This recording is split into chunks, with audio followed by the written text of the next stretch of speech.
Welcome to the Best of California. I'm your host, Pat Pattison, and in this episode, my favorite, the best of the California coast.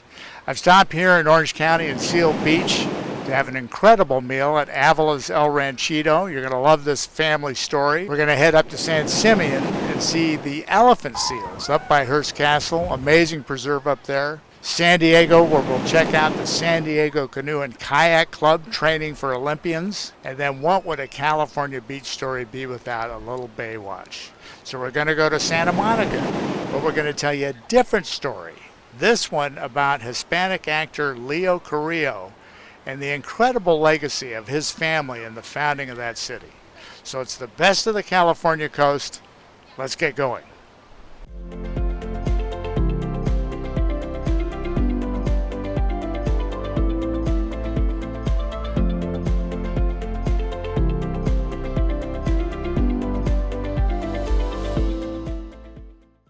So I'm so excited to be down here in San Diego with Chris Barlow, who is the founder of the San Diego Canoe and Kayak team. And Chris, this is an incredible facility. Yeah, it's been a long time in the making. We're actually celebrating our 25th anniversary this year. We started in 1997 with a couple of old rusty sea containers, which we kept our boats in, and now we've progressed to some buildings, some modular buildings, and we've had kids that joined us at 8, 10, 12 years old and have gone on to compete in the Olympic Games for the United States and the Paralympics and the Youth Olympic Games and World Championships in canoeing and kayaking. And you were telling me you're originally from Wales. That's right. And what was your, aha moment in terms of coming up with this back in the 90s? I came here in 1986 with my wife. We were actually on our honeymoon. And we came to San Diego, and it's such a gorgeous place. We just never left. I started training on Mission Bay here in my kayak with a 6'8" Frenchman who was on 6 Olympic teams. 6'8". That's almost as long as the kayak. No, exactly. And he got me excited about the sport and about training hard for it. And I made the U.S. team, and then ended up on the Olympic team at the Barcelona Olympics in 1992. And right after that, I noticed that the sport of sprint canoeing and kayaking in the United States is pretty. It's a pretty low-key sport. Kind of in Europe and Australia and Canada even, it's a very big sport, and everybody knows about it. And the gold medal winners for those countries are kind of household names. And I thought that the only way that I could make a difference in the U.S. was to actually start a youth program. So as part of the San Diego Junior Lifeguard program with the City Fire and Lifeguard Department, we started an offshoot of that, which was the San Diego Junior Canoe, Junior Olympic Canoe and Kayak team. And what room are we in right here? What's this? So this is our boathouse for the kayak bay. So we race in kayaks, K1s. So one person. Which you're going to show me later. Yeah, exactly. They're very tippy. They go very fast. We race in K1s, K2s, and K4s. So a 4-person kayak would be a K4. One person would be a K1. The K4s go fast enough to pull a water skier. That's how fast they travel across the water. Very fast boats, very tippy. Takes about 2 years to learn the balance, to get your balance down, and most people take... I'm not going to do that one. You're not going to put you in one of those today. We also race canoes, which are C1s, C2s, and C4s. That is even more difficult than kayaking because you're on one knee and you paddle only on one side. You have no rudder, so you have to steer with your paddle. And one of our members, Nevin Harrison, she's originally from Seattle. She raced for Seattle. Now she's moved here because she's going to San Diego State. Actually won the Olympic gold medal in Tokyo last year in the C1 200. Wow, right out of this She trains out of here right now. Yeah, originally from Seattle, as I say. I mean, just the fact that you're giving back to youth here in San Diego and giving them a purpose, health, things to do. I mean, that's got to feel so gratifying. It's definitely been an enjoyable thing to do because I started a youth program, but we actually have members that are 85 years old. So it's a sport that it's almost as old as I am. It's a sport you can do for life. I mean, I'm still paddling and racing at 60 years old and just enjoying being out on the water and out on the ocean and enjoying everything that San Diego has to offer. So Chris, tell me about this particular, and this is This is an Epic. Yep. That's right. We love the people from Epic. These guys are great. Yeah, Epic have been big sponsors of San Diego Canoe Kayak Team throughout the years. They actually gave us a Surfski every year for the last 10 years to give to our top junior paddler in the ocean racing series. And how long? Do you know how long they've been in the kayak world? Well, Epic was started by Greg Barton, who was a double gold medalist for the United States in the 1988 Olympics in Seoul. This is the one. Hopefully, you're going to get me Yeah, out this in, is your trophy. and I'm not going to drown. Hopefully not. Hopefully not. That would be so unfortunate. You don't want. But we won't let you drown. You don't want that on television. No, tell me about it. so this is an Epic Surfski. The difference between a Surfski and a kayak is a kayak you sit inside, Right. and a Surfski you sit on top of. So it has a bucket for the seat, and it has right here, up in this area, pedals for the rudder system, and a foot brace that you can push against as well you paddle. Surfskis are designed for racing in the ocean. They're designed for catching big downwind waves, and we try and go out in the windiest, roughest days possible. So I was actually out yesterday in 28-mile-an-hour winds off La Jolla, and just having a blast on a double Surfski with a friend of mine, Shane, and we were going 25 kilometers an hour on the ski on our way. So it's just so much fun. You're flying along, the spray's coming off, dolphin jumps in front of you. It's just such a great sport to be a part of, racing in the ocean on these boats. Well, let's get in the water and see what we can do with this thing. All set to head out on my Epic. Remind me the size of this one? We're going to go on an Epic V8 and an Epic V10 Sport today. Epic V8. So what are some tips with the paddle? So this is a wing paddle also made by Epic, and the wing paddle actually helps you paddle with correct technique, and actually is way more efficient than a flat paddle. So what you want to do is try and use your body. You don't want to pull with your arms. You want to rotate your body and try and keep your arms fairly straight. So you put the paddle in the water, lock the blade in the water, and then rotate your body to drive the boat past where you put the paddle. Let's get me in the water and check it out. Okay, sounds good.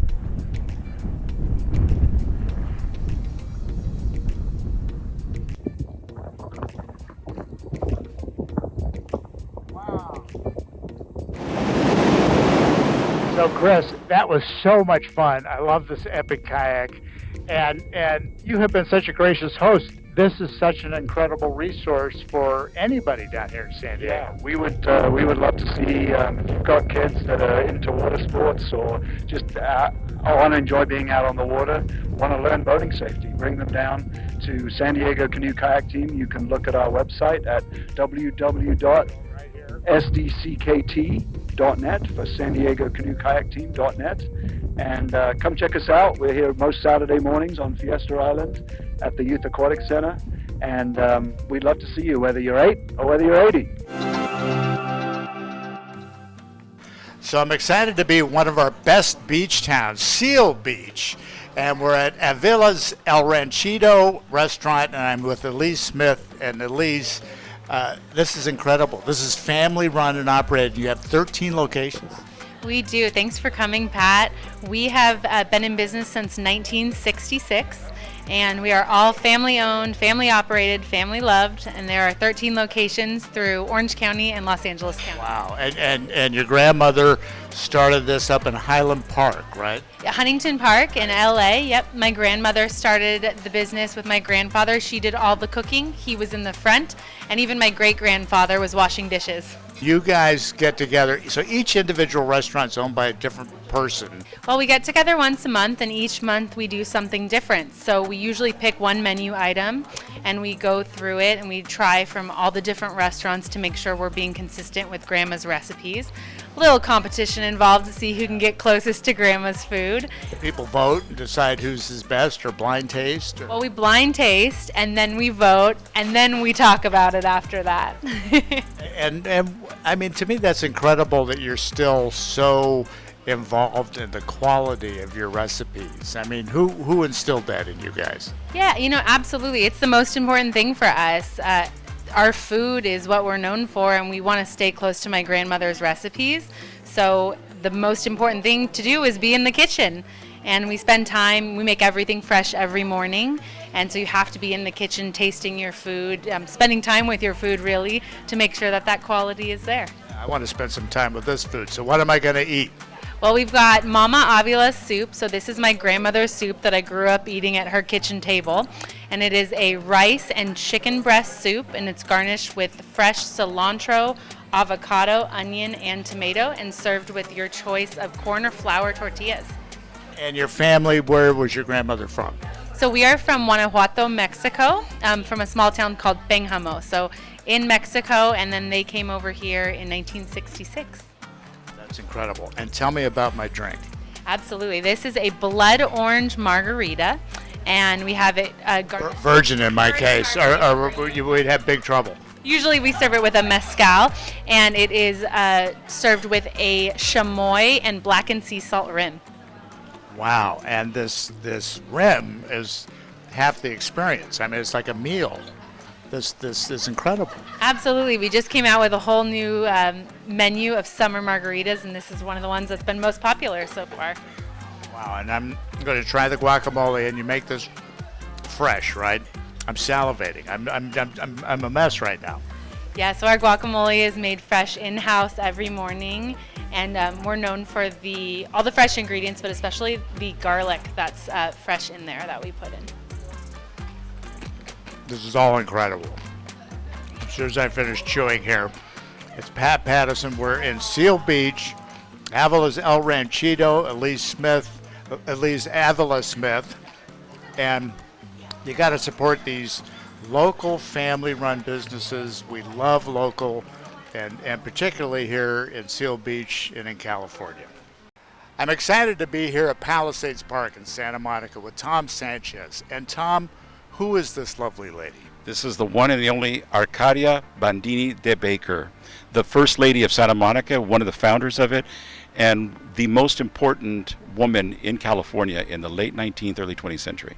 And she has a famous nephew. Who was that? Oh, Leo Carrillo. For anybody that watched TV in the 50s. Cisco Kid. As Pancho, he played opposite Duncan Ronaldo's Cisco in the wildly successful TV series The Cisco Kid. Say, you haven't said a word in 2 hours.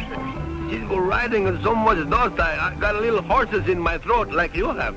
Well, Leo Carrillo's family, including his great aunt, Mrs. Baker here, were some of the first non-Native American inhabitants of the area. I mean, you're looking at a vast expanse of parkland. Right. And why isn't this like Miami Beach, where there's just a bunch of hotels, or at least rich people's homes? Why is that? You can thank 3 generations of the Carrillo family, starting with Mrs. Baker, for that. Even though she was one of the biggest landowners of the area, she had the foresight to save parcels of land that could be used for what she called public purposes.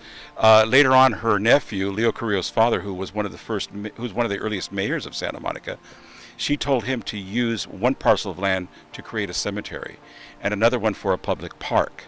So, and then Leo Carrillo himself spent 18 years while he was making films.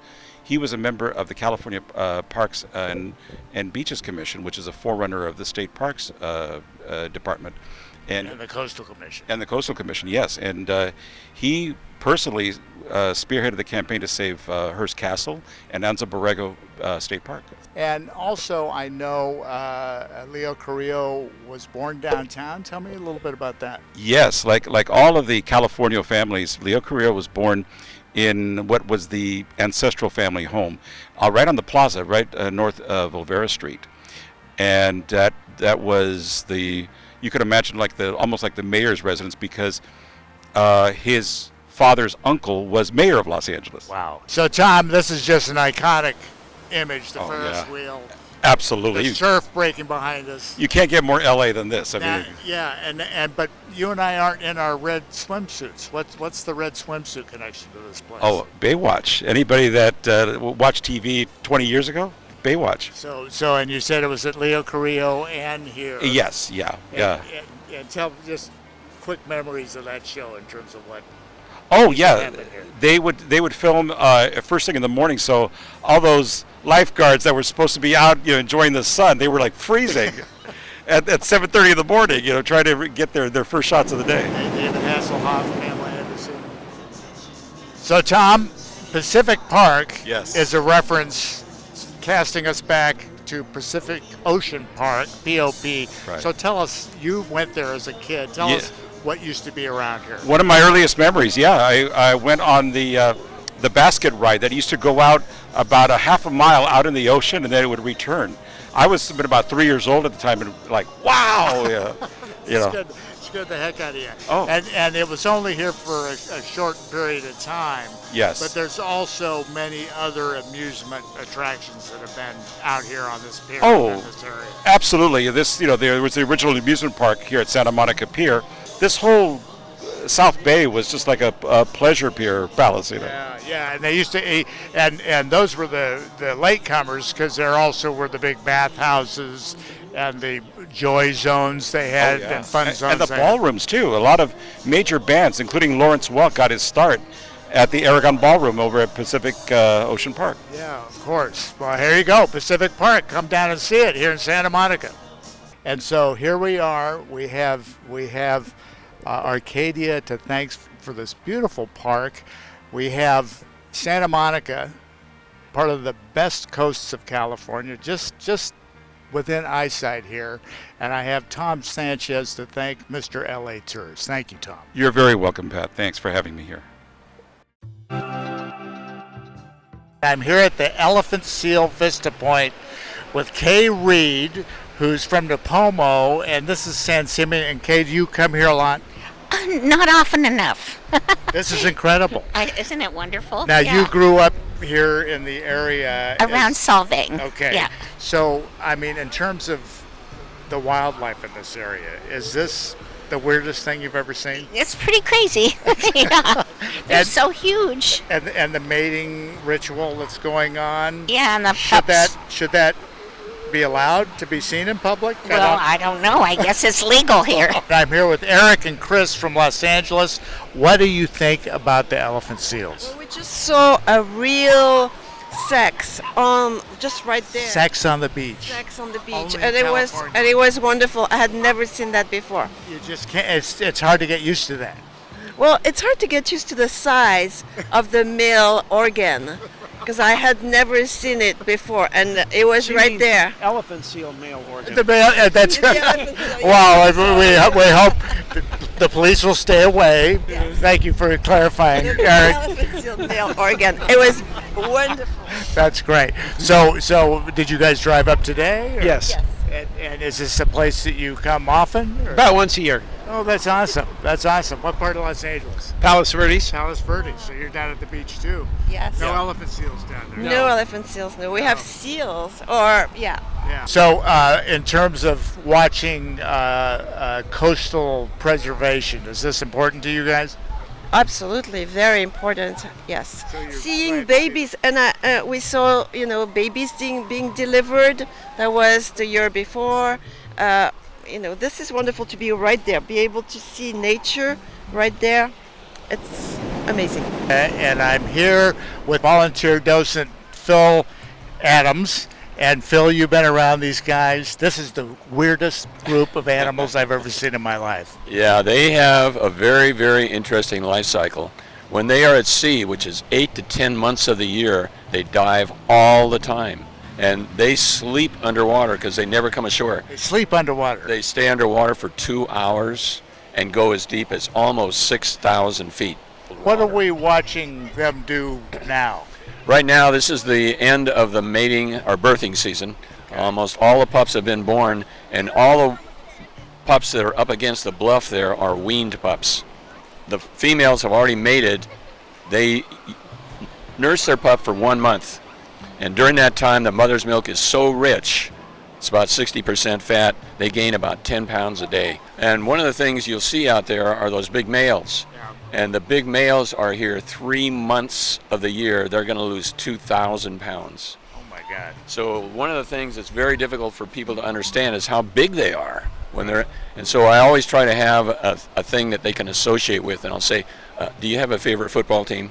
And they might say, oh yeah, I really like the Raiders. I say, you know that big male down there weighs more than the whole starting defensive team for Oakland? Oh my God. All the males that you see along the beach, closer to the water, they are sneakers. Okay. So they try to sneak in and mate with some of those females. Some of them button heads, yeah. Yeah, and they are trying to mate with the females, and they don't even wait until they're in heat. Really? They just want to mate with them. Okay. And so they'll try to sneak in, and the females have a very distinct call they make when any male comes around them. So if the alpha male knows he's not making him make that sound, he rears up, looks over at that sneaker, and don't make me come over there. I'll beat the heck out of you. So it's real territorial. Oh yeah, it is. Wow, Very, wow. very territorial. They start coming ashore just south of the lighthouse up there, and you cannot see that beach from the highway. So they were pretty much unmolested or harassed by people for the first 6 or 7 years. When they finally spread down to these two beaches here, that's when people were going down on the beach with them. Curiosity. And Noah, who was filming them at the time, thought, we have to come up with a volunteer group that will talk to the people and keep them from going down there. Yeah. And that's how Friends of the Elven Seal started. Can almost guarantee you that this part of the Rookery would not exist if we hadn't. Because so many people going down on the beach with them, they would have just said, we're out of here. Yeah. We don't need this anymore. Well, great, Phil. I really appreciate the information. And that's our look at the best of the California coast. Hope you enjoyed it. Tune in next time. I'm Pat Pattison. And that's this episode. Remember to like us on Facebook, subscribe to our YouTube channel, and tell us why you're the best of California, and we'll come cover you. The mating ritual that's going on. Yeah, and the pups. Should that be allowed to be seen in public? Well, I don't know. I guess it's legal here. Well, it's hard to get used to the size of the male organ, because I had never seen it before, and it was right there. Elephant seal male organ. That's wow. We hope the police will stay away.